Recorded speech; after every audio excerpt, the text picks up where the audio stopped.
Perhaps there is an answer. We could pretend to form an attachment.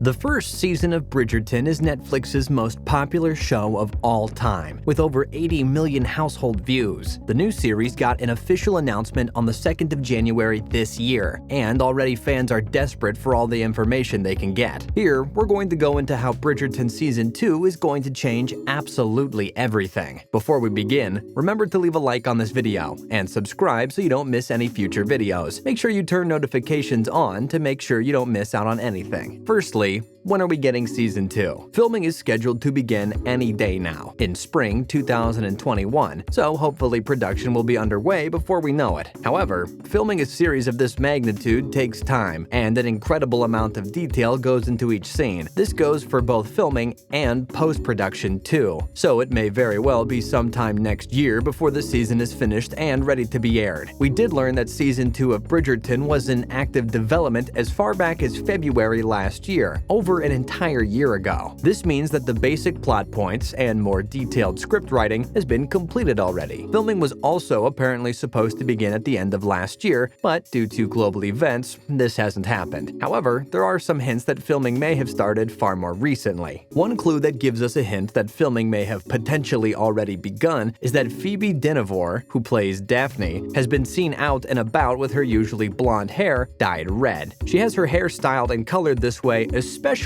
for the show, so observant fans think this is a sure sign that filming has indeed already started. This is excellent news, as it means that the estimated schedule is right on track. It has also been announced that the first table reading of the script took place on March 29th of this year. Costume and hair fittings have already begun, suggesting that if filming hasn't started yet, it certainly isn't far off. How did Bridgerton become the most popular show on Netflix? Period dramas have always been, and probably always will be, incredibly popular. People tend to look past the realities of the many downsides of history, think lack of indoor plumbing for example, and romanticize the past. These types of shows also seem to be able to capture a lot of different target audiences, as the shows appeal to pretty much anybody and everybody. And with global events being as chaotic and unpredictable as they have been in the past year, a little bit of escapism is exactly what the world needed. And fortunately for Netflix, it is exactly what Bridgerton delivered. The show is incredibly well written, with an excellent cast that could charm the pants off of even the most haughty viewer. Regé-Jean Page, who plays Simon Bassett, has in particular been praised for his character's style and good looks. For sure, the beautiful cast members and their portrayals of these extravagant characters is enough to keep fans of the show coming back for more. Will there be more seasons ahead of us? Despite only having one completed season so far, fans are dying to know if they can get excited for more installments of the hit show. It is incredibly likely that the answer will be a huge yes. There are 8 books in the series that Bridgerton is based on, written by Julia Quinn, and each book focuses the narrative on one particular Bridgerton sibling and his or her story arc. The first up was Daphne, who was the leading lady of Season 1, and next up we have her brother Anthony. Anthony was in the first season, but more of a secondary character, so we will get to see a lot more of him soon. The amazing thing about each season focusing on a different sibling is that we will learn a lot more about how all the background characters interact with one another and how their stories intertwine. It will be super interesting to see the complexities of each sibling's relationship with each other and the world around them. In addition to the number of books, with the popularity of the show alone, it would be incredibly unlikely for Netflix not to make multiple seasons. Fortunately, it is likely they will take advantage of the show's popularity and make more seasons for us to enjoy. Does Anthony have a love story on the horizon? For those of you that need your memories refreshed, older brother Anthony had his fair share of heartache in Season 1. He had a passionate love affair with opera singer Sienna Rosso. She was, unfortunately, deemed to be unsuitable as a potential heir for the Bridgerton estate. After this, she broke off their relationship and broke his heart along with it, causing him to vow he was done with the notion of love and relationships. For those that don't know, the second book of the series focuses on Anthony and a character called Kate Sheffield. This new character becomes a key point in Anthony's personal development development, as although they aren't close at first, they grow to become not only fond of each other, but fall in love. This rather typical trope is always popular in period dramas, one of the most famous uses being in Jane Austen's Mr. Darcy and Elizabeth Bennet. Anthony has already been shown to be a complex and rich character, so focusing more on his inner thoughts and feelings will be a fantastic addition to the story. Even those who have read the books may not know what happens in the end with Anthony and his potential love, as the first season did not stick 100% to the storyline of the books. So, anything is possible, and anything could change. Will the cast be changing for Season 2? When a TV series gets renewed for another season, fans are always concerned as to whether their favorite characters will come back, or whether the cast will be changed or altered. However, fans will be relieved to know that most of the cast have renewed their contracts for Season 2. This isn't to say that fans will see their favorites just as often, as it has been revealed that the cast members are getting different amounts of screen time compared to the first season. This is parallel to the books, where the main character and focus of the story gets switched around with each installment. For example, while Season 1 focused primarily on Daphne's love story and her character arc, Season 2 is going to bring her brother's story into the foreground. This will give us, the audience, a chance to see her life continue in the background while Anthony's story gets explored. It's not often that the narrative shifts between seasons, so to see the events unfolding from different perspectives is sure to be interesting. How will Simon and Daphne's baby change things? In the finale of Bridgerton Season 1, Daphne gives birth to a baby boy. The introduction of a baby into Simon and Daphne's lives is going to change things completely for several reasons. Firstly, Simon vowed to himself and his father that he would never sire an heir. This is because Simon was neglected by his father and eventually abandoned, being taken in by a friend of his late mother, Lady Danbury. This betrayal completely changed his outlook on family. Fans are torn between his promise to never have children to protect himself from further pain, or inflicting emotional pain on a child in the same way he experienced it, and it being purely motivated by revenge to make sure his father never had the satisfaction of having a grandchild. Simon eventually came to the realization that he wanted to have a family, and to not allow his feelings to be dominated by the feelings of resentment towards his father. Another way that their son is changing things up is simply by the fact that he is their son. In the book that Season 1 is based off of, their firstborn child is a daughter, so the series has already changed things up. Although this isn't the first detail that the show has changed, it does have a lot of repercussions. Simon having a male heir will change how his estate is potentially handed down. Inheritance is a big theme in Bridgerton, and the firstborn males in the family inherit the estate of the family and are also responsible for taking care of the women of the house and other financial matters. This means that Simon and Daphne don't ever need to worry about any future daughters finding suitable heirs for their wealth, as the fact that they have a son solves that problem before it has ever arisen. This should definitely ease tension between them in the future, giving them one less thing to worry about so they can focus on keeping their relationship healthy. So that's it, guys. Hopefully the new season of Bridgerton will be on our screens before we know it. We can't wait to find out what happens to the Bridgerton siblings, and how Anthony deals with his tumultuous relationship. How will Simon and Daphne's son change the Bridgerton family dynamic? And will Simon stay satisfied at the survival of the Hastings family line? A reminder, as always, leave this video a like if you enjoyed it. It really helps out the channel, and if you subscribe, you won't miss any future videos from us. Thanks for watching.